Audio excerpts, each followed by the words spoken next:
드디어 2024년도의 마지막 달이 되었습니다. 오늘은 12월 1일. 이제 우리가 지난 1년간을 돌아보면서 아직도 우리가 하나님께 맹세한 것들 중에, 약속한 것 중에 지키지 못한 것이 있다면 서둘러 그 약속을 이행할 수 있고, 또 우리가 지난 1년 동안 살면서 지은 잘못이 있다면 또 회개하고, 또 우리가 이번 연도에 꼭 이루고자 했던 어떤 일들이 있다면 마지막 한 달 동안 최선을 다해서 그걸 이룰 수 있도록 노력하는 그런 한 달이 될 수 있으면 참 좋겠습니다. 오늘은 지난주에 이어서 우리가 한나의 노래, 원래 이게 이제 한나의 기도라고 되어 있지만, 이 기도를 제가 왜 노래라고 했는고 하니, 저번에 한나가 기도했을 때는 묵상으로 입만 뭐라고 해야 됩니까? 좀 입술만 움직이지 목소리는 들리지 않아 가지고 엘리 대제사장이 한나에게 언제까지 술 취해 있겠느냐, 술을 끊어라, 이렇게 얘기한 것처럼 목소리가 들리지 않았는데, 이번의 기도는 그 기도와 전혀 다르게 소리가 납니다. 너무 이 한나가 하나님 은혜에 감사해서 그 하나님의 놀라운 신묘한 능력에 경탄해 가지고 입을 열어 마음껏 하나님을 찬송했기 때문에 기도이지만 노래라고 하는 게 더 좋을 것 같습니다. 그래서 이번 주 설교의 제목은 한나의 노래입니다. 큰 소리로 하나님을 찬양하며 그의 신묘한 능력을 찬송하고, 또 자기에 대한 그 은혜에 감사해서 자기의 감사를 마음껏 하나님께 올려드린 그 기도를 지금 우리가 보려고 하는 건데요. 실제로 이제 2장 1절에 보니까 한나가 기도하여 이르되 내 마음이 여호와로 말미암아 즐거워하며 내 뿔이 여호와로 말미암아 높아졌으며 내 입이 내 원수들을 향하여 크게 열렸으니 이는 내가 주의 구원으로 말미암아 기뻐함이니이다. 이게 이제 내 마음이 여호와로 말미암아 즐거워하며, 이 말미암아, 여호와 때문에라고 하는 말이지만 실제로 이게 원문으로는 여호와 안에서라는 말입니다. 즐거워하며 내 뿔이 여호와 안에서 높아졌으며 내 입이 내 원수들을 향하여 크게 열렸으니 이는 내가 당신의 구원으로 말미암아 기뻐함이니이다. 당신의 구원 안에서 기뻐합니다. 자, 그런데 여기 우리가 다른 것은 몰라도 여기 하나 봅시다. 내 입이 내 원수들을 향하여 크게 열렸으니 이는 내가 주의 구원으로 말미암아 기뻐함이니이다. 내 입이 내 원수들을 향하여 크게 열렸으니, 이게 이제 우리가 그냥 생각하면 이 여호와 앞에서 입을 크게 벌려서 지금 이렇게 하나님이 나에게 어떻게 역사하셨는지, 그의 은혜가 얼마나 큰지를 막 입을 열어서 찬양한 그 얘기인 것 같은데, 그게 아니라 여기서 원수들을 향하여 입이 크게 열렸다는 말은 원수들을 내가 입을 열어서 집어삼킬 수 있습니다. 굉장히 좀 기괴한 문장이긴 하지만 실제로 우리가 하나님의 은혜를 입는다면 원수들이 아무리 입을 열어서 나를 핍박하고 음해하고 해코지하려고 해도 입이 확 열려 그 모든 것들을 삼켜버릴 정도로 하나님이 나에게 크게 은혜를 베푸신다고 하는 그런 내용입니다. 그리고 위에는 보니까 내 뿔이 여호와로 말미암아 높아졌으며 있잖아요. 내 뿔이니까 한나 자기의 뿔이 여호와 때문에 높이 들렸다는 말인데, 보통 이 뿔이라고 하는 말은 뭐 위엄, 권능 뭐 이런 걸 얘기하지만, 여기서는 내 뿔이 들렸다고 하는 말은 내 얼굴이 낯이 납니다. 내 얼굴이 높이 들려가지고 낯이 선다, 체면이 선다는 얘기와 마찬가지입니다. 근데 이거 똑같은 게 여기 있어요. 뒤에 보면 10절에 있는데 10절 맨 밑에 보세요. 자기 왕에게 힘을 주시며 자기의 기름 부음을 받은 자의 뿔을 높이시리로다. 뿔을 높인다는 얘기가 1절에도 나오고 10절에도 나옵니다. 그러니까 이 기도를 처음 시작할 때, 내가 하나님을 찬양하는 노래를 처음 시작할 때 나왔고, 이 노래를 끝을 낼 때 나옵니다. 근데 이 10절에 있는 뿔은 누구의 뿔이냐면 다윗의 뿔입니다. 자기의 기름 부음을 받은 자는 다윗이에요. 이 다윗의 뿔을 높이 드신다고 하는 어떤 그러한 예언으로 한나의 노래가 끝이 납니다. 실제로 우리가 보면 한때 누구누구의 노래가 상당히 유행했던 적이 있습니다. 제가 기억하기로는 한 10몇 년 전, 아니지 20몇 년 전인가?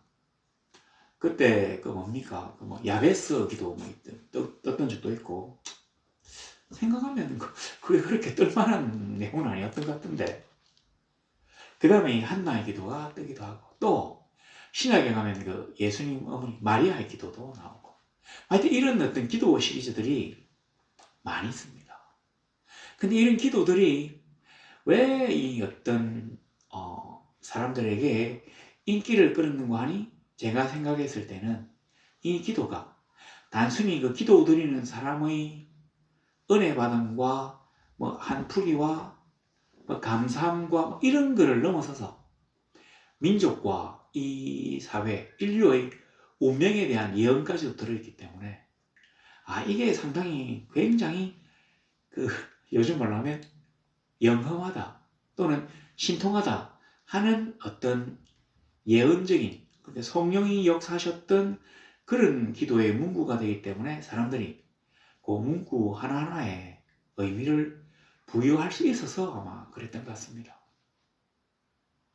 그러니까 한나가 자기가 자기의 뿔을 높이 들었다고 입을 열어가지고 맨 마지막에 다윗의 뿔을 높이 드는 걸로 끝을 맺는데, 실제로 이런 어떤 내용들, 그러니까 이 한나라는 여인이 단순히 자기에게 아들을 주신 것에 대한 감사로 끝내는 게 아니라 이 민족의 어떤 미래에 대한 모습을 예언했다는 것에서 사람들은 이 한나의 기도에 성령이 역사하셔가지고 뭔가 영험한 기도라고 생각했기 때문에 이걸 두고 분석하게 된 것입니다.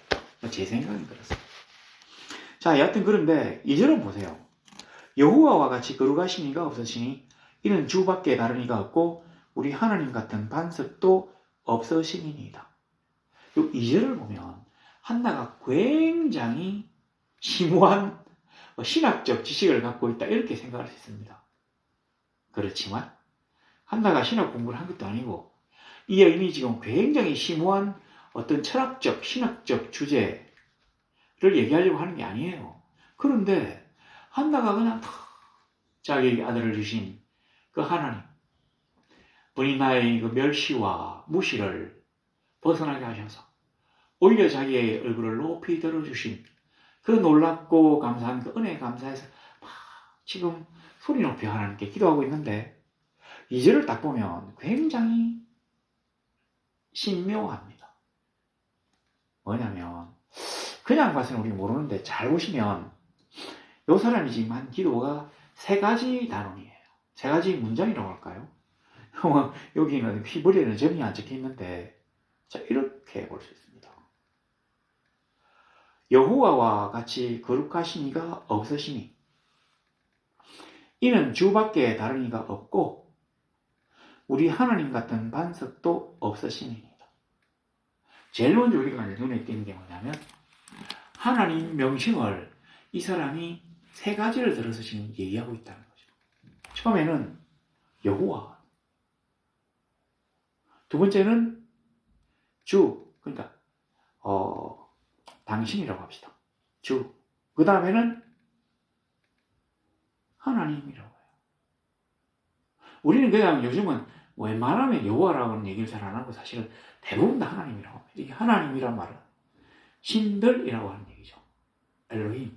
그러니까 신의 복수형인데 신이 여러 있다는 얘기가 아니라 그 정도로 강한 신이라고 하는 얘기거든요. 세상 사람들이 볼 때는 여러 신들이 있어요. 그런데 우리는 이 신이라고 하는 말은 한 분에게만 바칩니다. 여호와 하나님에게만 바치죠. 근데 여호와와 하나님이라고 하는 말은 각각 다른 의미를 가지고 있습니다. 이 여호와가 어떤 얘기냐면 약속의 하나님. 어떤 약속인데요? 나의 규례를 지키면 내가 너희들을 결코 포기하지 않겠다. 바로 그 약속의 하나님을 여호와라고 해요. 우리는 그냥 하나님, 여호와, 주님 이런 식으로 막 쓰는데 바로 이 여호와라고 하는 말은 언약의 하나님이라는 얘기입니다. 나와 당신이 언약을 맺어가지고 어떤 언약이요? 내가 하나님이 주신 계명을 제대로 지켜 행하면 결단코 그가 나를 외면치 아니하시고 구원하시고 복을 주시겠다고 하는 그 약속. 바로 그 약속의 하나님을 여호와라고 하거든요. 그럴 수 있죠. 근데 뒤에는 주밖에 다른 이가 없고 주님이라고 했어요. 주님 우리가 잘 알고 있습니다. 주인이라는 얘기잖아요. 주인. 나의 주. 근데 이 하나님이란 말은 세 번째, 이 하나님이란 말은 전능하신 신이라고 하는 얘기입니다. 우리가 하나님에게 기도합니다. 하나님 아버지, 저에게 이런 일들을 허락해 주십시오. 저에게 이런 것들이 부족한데 주여 응답하여 주십시오. 그 하나님이 전능하셔야만이 나의 기도의 소원들을 들어주시고 응답하실 수 있습니다. 그도 할 수 없는 것이 있다면 우리가 결코 그에게 아뢰지를 못할 것입니다. 왜냐하면 그에게 불가능한 것이 있다면 그에게 백날 천날 구해봐야 소용이 없을 테니까요. 그래서 이 하나님과 여호와는 전혀 다른 의미를 가집니다. 그걸 보려고 하면 옛날에 그 아담과 하와하고 뱀이하고 막 얘기할 때 성경은 여호와 하나님이라고 하고 마귀는 자꾸 하나님, 그러니까 신들 이렇게 얘기하거든요. 이걸 읽어보면 이 신명이 얼마나 중요한지를 알 수 있습니다. 자, 그런데 여호와와 같이 거룩하신 이가 없다. 주밖에 다른 이가 없다. 나에게는 주님밖에 없습니다. 주님이 없다면 나는 아무것도 아닙니다. 이런 뜻이 됩니다. 여호와 거룩하신, 당연하죠. 거룩한데 요 밑에 보세요. 2절 밑에 하나님 같은 반석도 없으십니다. 우리가 시편 같은 거 보면 여호와는 나의 방패시오도 있지만 방패 산성이 되시고 또 반석이 되시잖아요. 이 반석이 실제로 이 반석인데 우리는 그냥 큰 바위를 반석이라고 생각하는데 여기 나와 있는 그 반석은 우리가 생각하는 것보다 규모가 더 큽니다. 그러니까 여기서 저 위로 까매득하게 솟아있는 바위 절벽 이런 거를 반석이라고 했어요. 그리고 이쪽에 1km 정도 가면 올라가는 그런 게 아니고 끝없이 쫙 이 바위 절벽이 펼쳐져 있다고 생각해 보세요. 그렇다면 화살도 안 날아가요. 돌 트랩인가 이래가지고 휙 해서 돌이 휙 날아가는 그것도 당도할 수 없는 높은 바위 절벽 위에 내가 서 있다면 이 앞에 얼마나 아무리 많은 군대가 나를 침탈하려고 와도 나는 안전해요. 까마득하게 밑에서 마치 그 거대한 대군들이 계획처럼 확 몰려와도 난 겁나지 않습니다. 절대 못 올라오니까. 바로 그 반석이죠, 반석. 여호와 하나님은 나의 반석이라고 할 때 바로 그 반석이 그런 반석이에요. 지금 한나가 뭐 때문에 지금 이런 이 감사를 하는지 아직까지는 뭐 연관성이 없는 것 같아요. 너무 이제 사무엘을 얻어가지고 뭐 감사한데 글쎄 그걸 또 반석까지. 자, 그런데 3절에 보세요. 신이 교만한 말을 다시 하지 말 것이며 오만한 말을 너희의 입에서 내지 말지어다. 뭐 교만이나 오만이나 우리는 사실은 똑같다고 생각하는데 성경에서는 약간 다르지만 사실은 성경은 비슷한 개념을 두 번을 사용해서 강조하지 않습니까? 그런데 교만이라고 하는 것은 뭐냐면 내가 나 혼자서 충분히 할 수 있다. 이게 교만이에요. 그러니까 이 성경에 적용시킨다면 내가 이제 더 이상 하나님의 도우심과 그의 보호와 역사하심이 없어도 나 혼자서도 할 수 있다. 하나님이 필요 없다. 이게 교만이에요. 오만은 뭐냐면 교만한 마음을 딱 가지고 남을 딱 깔보는 것. 이게 오만이랍니다. 이 교만과 오만이 뭐 비슷한 말이긴 하지만 뭐 그런 뜻이 있대요. 교만한 말을 다시 하지 말 것이며 오만한 말을 너희 입에서 내지 말지어. 이건 누구 보고 있겠습니까? 본인 나를 보고 있겠죠, 먼저. 그리고 바로 이 교만과 오만은 하나님이 가장 싫어하시는 것입니다. 뭐 때문에요? 사탄 때문이잖아요. 하나님의 보좌를 침노하려고 했던 이 내가 스스로 하나님과 같이 되려고 했던 바로 그 교만 그리고 그 오만함 이것 때문에 하나님이 가장 싫어하신 것이 바로 이 교만인데 버닌나가 자기에게 그렇게 교만한 말을 막 했어요. 그래서 자기를 깔보고 무시했어요. 자기가 분명히 본부인이었는데 버닌나가 아이를 6명 이상 막 줄줄이 낳다 보니까 어느 순간에 버닌나가 한나를 멸시하는, 무시하는 그런 상황까지 오게 됩니다. 서열이 이제 바뀐 거예요. 그래서 한나가 다 그런 얘기를 합니다. 다른 식으로 얘기한다면 하나님의 백성에게 사탄의 그 자녀들이 했던 말들이 바로 교만과 오만이라는 거죠. 왜냐하면 하나님은 사탄을 만드신 전능하신 분이거든요. 가장 높으신 분이에요. 그가 한번 명하시면 이 세상 그 어느 것도 하나님 앞에서 설 수 없기 때문에 교만한 말을 다시 하지 말라. 오만한 말을 입에서 내지 말라. 여호와는 지식의 하나님이시라. 지식의 하나님이 어떤 분입니까? 근데 이 말은 우리가 이제 지식의 하나님이라고 했지만 원문을 그대로 번역한다면 여호와는 다 아시는 분이시다. 이런 뜻입니다. 그래서 우리의 행동을 달아보신대요. 우리의 행동을 테스트하신대요. 우리가 지금 뭔가 형편이 좋아가지고 일시적으로 막 우쭐해가지고 막 교만하고 오만한 자리에 있을 수 있어요. 그런 말들을 막 할 수 있어요. 그러나 하나님은 우리가 어떻게 생활하고 어떻게 행동하는지를 다 아시기 때문에 우리를 그 상황에 올려가지고 잠시 달아보시는 것입니다. 그런데 우리가 그걸 모르고 내가 뭐나 된 것처럼 남에게 막 퍼붓는다면 이런 퍼부었던 말들이 나에게 화살이 되어서 돌아올 수 있습니다. 비수가 되어서 나의 등을 찌를 수 있어요.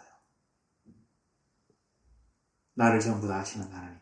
안다고 하는 말이 우리가 잘 쓰는 말이죠. 인격적으로 우리의 전체를 다 아시는 분을 얘기하는 것입니다. 그렇기 때문에 내가 그 앞에서 무슨 척을 할 수 없어요. 겸손한 척. 교만과 오만이 막 이 턱 끝까지, 이 머리 끝까지인가 하여튼 뭐 가득 차도 겉으로는 억지로 우리가 겸손한 척을 해도 하나님은 그러한 사람들을 속속들이 하시기 때문에 그런 척에 속지 않고 우리를 달아보신다는 얘기입니다. 자, 그런데 4절에 보세요. 용사의 활은 꺾이고 넘어진 자는 힘으로 띠를 띠도다. 이 용사의 활은 꺾이고라는 말은 용사, 쳐들어온 용사의 사탄의 자녀들, 이 용사의 활이 박살이 난답니다. 그런데 그 이제 막 활을 막 팍팍 쏘니까 도망을 갈 거잖아요. 그냥 적기 때문에. 근데 딱 가다가 돌불이 걸려서 탁 넘어져요. 넘어졌는데 그대로 넘어져 있다가 적에게 따라잡혀가 죽는 게 아니라 넘어지는 사람은 띠를 띈대요. 힘으로 띠를 띈다. 이게 사실은 이제 두 가지 의미가 있을 수 있는데, 자, 용사의 저 멀리서 이렇게 화살을 이렇게 막 쏘면 굉장히 도망가는 사람이 지금 위험한데, 상대편 군대가 위험하죠. 그런데 이 화살이 박살이 났어요. 그러니까 이 용사가 이제 무기가 없어요. 그랬는데 막 도망가던 이 사람이 탁 자빠져가지고 힘으로 띠를 띄었다는 말은, 이 띠가 두 가지 정도를 얘기할 수 있는데, 한 개는 이 대에다가 허리띠를 딱 메어가지고 힘을 팍 낼 수 있도록 만들어줘요. 옛날에 그 천하장사 실험대회 나오면 그 요즘 좀 뭐 전적이 안 좋은 그런 선수들이 싸우기 전에 허리에 막 띠를 팍 내거든요. 왜냐면 힘을 팍 주면 이 허리끈에 빵빵하게 탁 힘이 받쳐가지고 더 힘을 낼 수 있대요. 또 하나는 이 군인들에게 띠는 어떤 띠입니까? 뭐 칼고리, 고리가 있어가지고 고리가 있어 이 칼이 착 꼽혀 있고, 이쪽에는 단도가 탁 꼽혀 있고, 이쪽에는 이 전통 화살 뭐 20개나 50개 정도 되는 화살이 쫙 꼽혀 있는 전통, 그리고 뭐 수통도 있고, 이런 거를 갖다가 매달 수 있는 띠라고도 볼 수 있습니다. 그러니까 무기를 갖다가 획득해가지고 이겨서 화살이 없는 적군에게 가서 그들을 죽일 수 있다, 성리를 거둘 수 있다고 하는 얘기를 하고 있는 것입니다. 그러니까 이제 4절부터는 뭔가 하나님이 어떻게 역사하시는지에 대해서 쭉 적어놨어요. 5절에 보면 풍족하던 자들은 양식을 위하여 품을 팔고 줄이던 자들은 다시 줄이지 아니하도다. 풍족하던 자들은 우리말로 하면 부자는 이겠죠. 근데 이게 어떤 뜻이냐면, 원래는 어떤 뜻이냐면 빵을 배불리 먹던 자는 빵이 없어가지고 그 빵을 위해서 품을 판다. 품삯을 얻기 위해서 남에게 고용되어서 일을 한다는 얘기입니다. 옛날 부자들은 참 소박하죠. 요즘처럼 막 호화로운 물건들, 사치품들, 많은 현금과 뭐 큰 평수의 아파트, 고급 외제차, 이런 거가 부유함의 상징이 아니라 빵을 배불리 먹을 수 있는 게 부유함이라고 했어요. 옛날 사람들이 사실 요즘에 비하면 뭔가 조금 더 순수했는지, 여하튼 이 풍족 이런 말이 빵이 많다 이런 얘기예요. 자, 그런 사람이 이렇게 부자가 가난해진다는 얘기입니다. 근데 그냥 부자가 가난해질 수 있습니까? 이 성경에서 부자가 가난해진다고 하는 말은 뭐 부자가 천국에 들어가기가 뭐 어쩌고저쩌고 하는 그 말도 결국은 하나님이 없어도 나 혼자 충분히 살 수 있다고 교만한 얘기를 하고 남을 오만한 눈초리로 깔아보는 그런 벨리알의 자식들인 부자들이 양식을 위하여 품을 팔게 된다는 얘기입니다. 줄이던 자들은 가난한 자들이에요. 이 가난함이란 말은 뭐냐면 부족함이 많은 이라는 뜻이거든요. 내가 부족하기 때문에 하나님 아버지, 주여 나에게 이런 것이 없는데 제발 이게 좀 있으면 좋겠습니다. 제발 저에게 그걸 좀 내려주세요. 그래서 막 기도할 거 아닙니까? 그래서 하나님의 신실하심과 그의 믿으심을 믿는 부족함이 많은 연약한 자들이라고 우리가 볼 수 있겠습니다. 이러한 자들은 다시 줄이지 않는데요. 왜냐? 빵이 막 공급되니까 그렇죠. 요 밑에 이제 한나가 자기 얘기를 살짝 끼워놨습니다.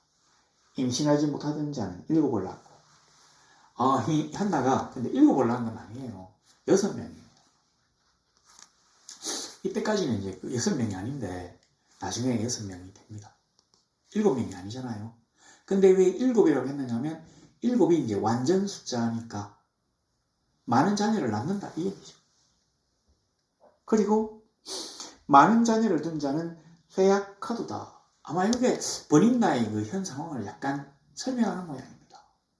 이때까지는 버림나가 자식을 많이 낳았기 때문에 막 큰 소리 치고 한나도 멸시하고 막 이렇게 잘 지냈는데 이 여자 뜻이 이제 살찐, 기름진이라는 뜻이잖아요. 그런데 이런 사람이 한나가 자식을 낳아가지고 이 자식이 영특하게 잘 자라는 것을 보고는 뭐 심장이 상했는지 배가 아팠는지 이렇게 이제 쇠약하게 되었다는 얘기예요. 하나님은 부하게도 하시고 가난하게도 하시고 귀하게도 하시고 천하게도 하시고 높이기도 하시고 낮추기도 하시는 전능하신 하나님이십니다. 그 모든 것들이 부자라고 낮추는 게 아니에요. 내가 교만하기 때문에. 더 이상 하나님 필요 없어요. 나 혼자 할 수 있어요. 그리고 더 이상 나에게 간섭하지 마세요. 당신의 법을 나에게 요구하지 마세요. 이런 사람에게 하나님이 벌을 주신다.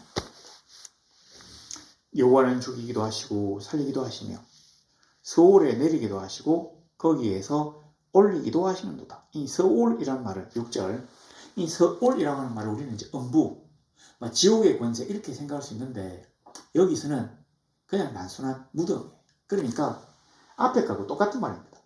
죽이기도 하시고 살리기도 하시고 서울에 내리니까 무덤에 내리기도 하시고 무덤에서 올리기도 하신도다. 하나님은 하실 수 있다. 근데 이거 어디서 많이 좀 듣던 얘기 아닙니까? 이 서울 예수님을 여기다 보내셨다가 다시 들어올리신 얘기를 할 수도 있는 겁니다. 그래서 후세 사람들이 요 성경을 보고는 이 한나가 굉장하다. 어떻게 그녀가 이런 것들을 막 예언할 수 있을까? 이 예언이라고 한 건 아닌데 단순히 노래고 원래 기도했겠죠? 그랬는데 이것들을 기록해놓고 나중에 보니까 그걸 어떻게 알았지? 라고 생각하게 되었으니까 우리가 예언이라고 하는 것입니다. 그래서 그 각광을 받았는지도 모르겠습니다. 7절과 8절은 우리가 지난주에 봤는데 가난하기도 하시고 부하기도 하시고 낮추기도 하시고 그런 얘기예요. 자, 그런데 8절 안 보세요? 여기에서 이 두 개가 변해요. 높고 낮고 부하고 가난하고 이런 식으로 쭉 얘기하는데 이 8절에서는 이 높낮이가 있는 거에서도 뭔가 차등이 존재한다는 걸 얘기합니다. 뭐냐면 가난한 자를 징토에서 일으키시고 가난한 자를 징토에서 일으키시어요. 자, 그랬는데 요거보다 조금 더 마이너 버전, 좀 더 낮은 버전이 뭡니까? 빈궁한 자. 그러니까 가난한 자에서 빈궁한 자, 빈하고 궁이 들어가면 가난보다 좀 더 심한 가난이거든요. 그리고 앞에 진토, 흙바닥이잖아요. 약간 물흙인지 진흙인지 하여튼 흙 위에서 이렇게 있는데 여기는 보니까 그름더미에서 올렸대요. 그름더미에서. 그러니까 진토보다 더 떨어지는 게 그름더미거든요. 그러니까 하나님이 여기에 있는 자를 갖다가 막 높이 들어 올리시는데 그래서 어떻게 합니까? 귀족들과 함께 앉게 하시며 영광의 자리를 차지하게 하시는도다. 귀족들과 함께 앉게 하셔요. 귀족이라고 하는 말이 우리가 생각하는 그 서양의 공후백자나 이런 5등작을 얘기하는 게 아니고요. 왕과 왕에 버금가는 왕자들, 군주들을 얘기합니다. 귀족이란 말은 우리 식으로 얘기한다면 왕족들이라는 얘기예요. 왕족들의 특징이 뭡니까? 왕족의 특성은 왕과 피가 연결되어 있다는 것입니다. 피가 기도한다고 바뀝니까? 그렇지 않아요. 그래서 인간이 어떻게 임의로 할 수가 없는 겁니다. 그러나 전능하신 하나님은 그러한 나를, 걸음더미 위에 앉아있는 나를 들어 올려가지고 왕과 같이 만들어 주겠다고 약속하셨습니다. 인간이 도저히 할 수 없는 놀라운 일들을 그는 하실 수 있어요. 그래서 우리가 그를 전능하신 하나님이라고 부르는 것입니다. 그래서 우리가 그를 자기의 규례를 따르고 그의 약속을 믿고 나아가는 자가 걸음더미 위에서 높이 올라가가지고 왕족이 된다고 하는 이 인간 세상에 도저히 얘기할 수 없는 이 굉장한 기적을 일으키시는 여호와라고 하는 것입니다. 나의 생사과복과 부와 귀, 그 다음에 가난과 천함을 갖다가 마음대로 하실 수 있는 분이기 때문에 나의 주인이라, 나의 주인뿐만 아니라 이 온 세상의 주인이라고 부르는 것입니다. 그래서 여호와, 주님, 하나님으로 그를 거듭거듭 부르는 것입니다. 실제로 제가 이제 생각나는 게 있어요. 우리가 바로 여기 빈곤한 자를 걸음더미에서 올리사 귀족들과 함께 하시며 신뢰가 있잖아요. 그 명나라를 세운 주원장, 이 사람이 그 명나라를 세우기 전에 원나라 말기에 뭐 하는 사람이었냐면 너무너무 먹고 살 게 없어가지고 집집마다 돌아다니면서 국을 하던 거지였어요. 또 일설에 의하면 탁발성이었다고 합니다. 아마 비슷했을 것 같아요. 그러니까 이제 어디 좀 족보 있는 그런 절에 그런 사람도 아니고 그냥 어떠니 배고픔을 갖다가 좀 면하려고 자기 스스로 머리를 밀고 탁발성이 되었는데 사실은 거지였겠죠. 그리고 돌아다녔는데 그 흉년에 살기도 어려운데 누가 그걸 주겠습니까? 근데 한산동이라든지 한림아라고 하는 이런 사람들이 그때 당시 원나라에 반란을 일으켰어요. 이 중국에서 반란을 일으키는 사람들이 확 모여드는데 주로 어떤 사람이 모여드냐면 못 먹고 사는 사람이 모여들어요. 그러니까 노숙자들, 거지들, 앞날이 안 보이는 사람이 막 몰려들어요. 이쪽 반란군 본부에서는 딱 한 개만 책임지면 됩니다. 따라오면 음식은 먹여준다. 양식은 준다. 밥은 먹여준다는 얘기예요. 그러니까 그 밥 얻어 먹으려고 사람들이 막 몰려요. 그리고 전쟁이랑 따라가다가 한번 지면 박살이 나니까 그때는 또 도망을 가요. 그러다가 이 사람이 자꾸 이제 커져가지고 나중에는 명나라를 세우고 황제까지 되었어요. 여기 있네요.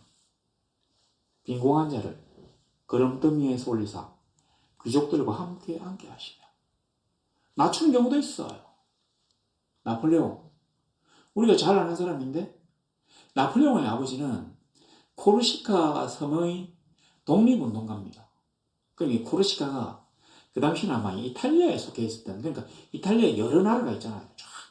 피렌체도 있고 제노바도 있고 로마 교황청도 있고 시실리도 있고 사르디냐도 있고 사보이 공국도 쫙 이 나라들이 있던데 아마 이 코르시카도 그런 나라들 중에 하나였던 모양입니다.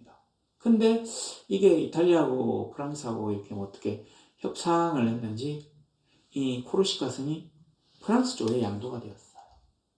근데 코르시카 섬 사람들은 이거 인정하지 않았어요.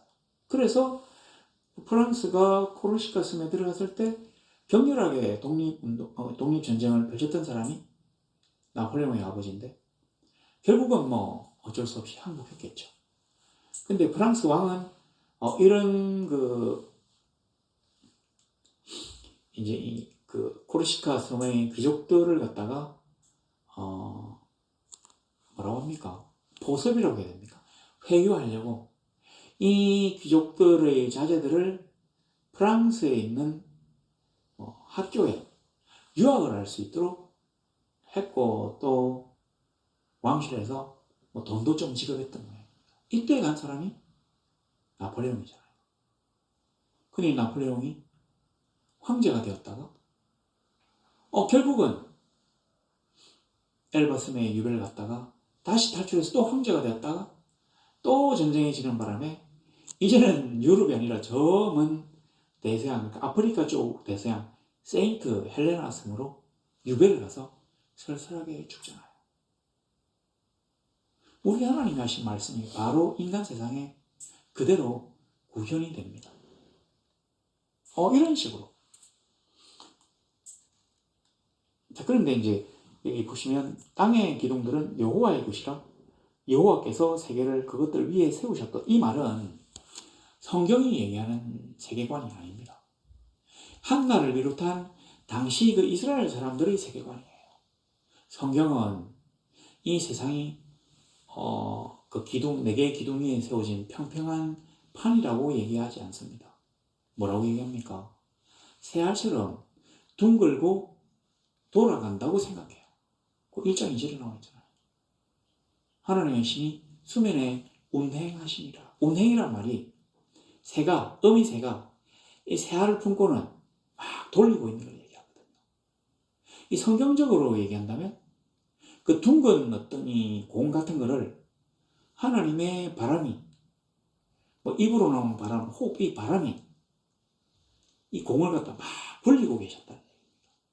바로 그게 지구라는 개념을 성경이 설명하고 있는 것입니다. 여기서는 한나와 당시 이스라엘 사람들의 세계관이에요. 그 성경이 이런 엉터리 같은 얘기를 했다는 게 아니라는 걸 알아주시면 좋겠고요. 그래서 그가 그의 거룩한 자들의 발을 지키실 것이요 악인들을 흑암 중에서 잠잠하게 하시리니. 흑암이 어딥니까? 소울이잖아요. 소울. 여기서는 죽음이에요. 죽음. 죽었으니까 말을 못하잖아. 그래서 흑암 중에 잠잠하게 한다. 힘으로는 이길 사람이 없다. 아무리 세상에서 잘났다고 까불어도 여호와 하나님을 대적할 수가 없다고 하는 겁니다. 이걸 안다면 우리가 아무리 우리의 형편이 나아지고 우리의 신분이 고귀해진다고 해도 우리가 가진 재물이 많아진다고 해도 여호와 하나님 앞에서 교만할 수가 없을 텐데요. 오만한 마음으로 남들을 깔보고 무시할 수가 없을 텐데요. 왜냐하면 그 사람조차도 우리 하나님이 만드신 하나님의 아이콘, 하나님의 형상을 새긴 하나님의 귀한 피조물이기 때문이죠. 여하튼 뭐 그래가지고 여호와를 대적하는 자는 산산이 깨어질 것이라. 하늘에서 우레로 그들을 치시리로다. 이 우레라고 하는 말, 레. 옛날에는 우레라고 했죠. 우레, 한자로. 이게 이제 우레가 되었어요. 하늘에서 딱 보고 있다가 팍 떨어뜨린다고 생각한 것입니다. 번개창을 팍. 그래서 옛날에 우리 어릴 때만 해도 이런 말 하지 않았습니까? 너는 천벌이 들을지도 않냐. 야, 이 벼락 맞아 뒤질 꽃표야. 막 이런 식으로. 이 벼락이나 번개창이 우리 하나님이 우레로 그들을 치실 것입니다.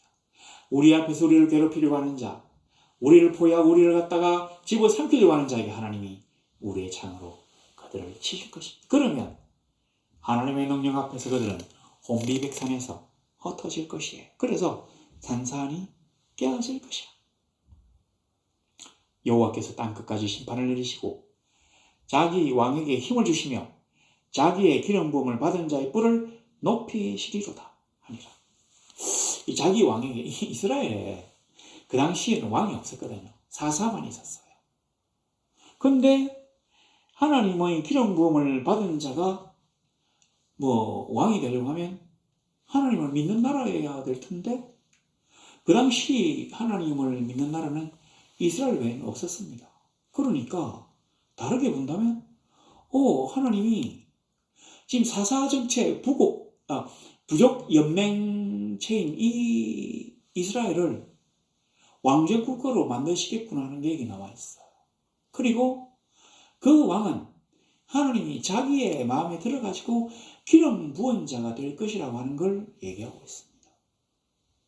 우리는 이제 얘기를 다윗으로 보는 거죠. 하나님이 왕을 택하셨는데 사울 왕 마음에 들지 아니하셨어요. 그래서 그를 폐하시고 다시 다윗에게 기름을 부어가지고 그를 왕으로 세우셨습니다. 그런 걸 보면 아마 여기 뒤에 이 사무엘 상하를 아마 유다 나라의 어떤 사람이 후세에 지은 것 같습니다. 아마 그렇고 오늘 우리가 이러한 어떤 이 기도를 우리가 학문적으로 분석하려고 하는 게 아니라 이 한나가 너무 하나님께 감사해서 일어서서 큰 소리로 하나님께 기도합니다. 이 기도가 너무 소리가 크고 그래서 아마 옆에 있던 사람이 다 그걸 들었겠죠. 그게 너무 좀 뭐라고 합니까? 색다르다고 해야 되나? 아니면 내리에 잘 바뀌었다고 해야 되나? 그래서 이게 한나의 기도라는 제목으로 성경에 수록되게 되었던 것입니다. 누가 들어서 기억하고 있는 사람이 있으니까 이걸 이렇게 다 적지 않았겠어요? 우리는 그럴 수 있습니다. 하나님만이 나의 생사화복, 길흉화복을 주관하시는 분이심을 우리가 깨닫기를 원합니다. 그의 명령과 그의 규례를 익힌다면 그가 결단코 나를 배반하지 않고 그냥 두지 않으실 분이심을 확실하게 믿기를 바랍니다. 그는 내가 어떤 것을 요구해도 정당한 것을 요구하기만 한다면 어떤 것도 가능하신 전능하신 하나님이심을 믿기를 바랍니다. 그래서 여호와와 주와 하나님 되신 그 놀라우신 분의 보호와 인도를 받고 그의 가호를 받고 그의 손을 잡고 이 한평생 하나님과 더불어 나아가며 어둠과 악인들을 굴복시키고 교만한 자를 굴복시키고 전능하신 하나님 앞에서 하나님의 능력을 증거하는 산증인으로 이 세상의 멋진 순례자로 천성을 향하여 나아가게 되기를 우리 주 예수 그리스도 이름으로 간절히 소망합니다.